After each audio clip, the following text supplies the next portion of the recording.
जीवन में एमिति किछि अजणा अचिन्हा लोकंक सह संपर्क जोड़ी हो जाए रक्तर संपर्क ठारू मध्य निजर आउ आपणार लगी थाए।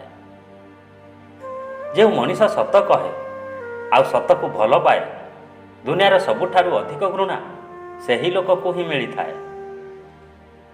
मनीषर भविष्यत सेतेबेले बदली जाए जेतेबेले मनीषर लक्ष्य आउ परिश्रम कठोर ही थाए। नहले तो निज भाग्य को दोष दे मनीषर जीवन सरी जाए हेले मनीषर भाग्य केबे बदली न थाए। जो संपर्क रे राग रुषा मान अभिमान थाए सही संपर्क रे ठीक सेतिकी भल पाइबा भी थाए।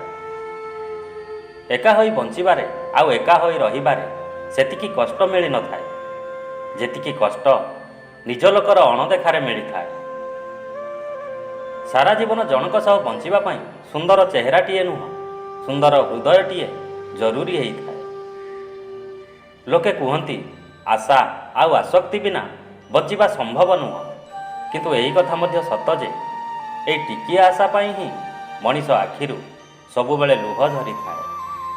बाए कहला परे भी जदि आपण कथा हुअंती एथिरु बुझी जाआंतु संपर्क दिमाग रे नुह संपर्क हृदय रु चली।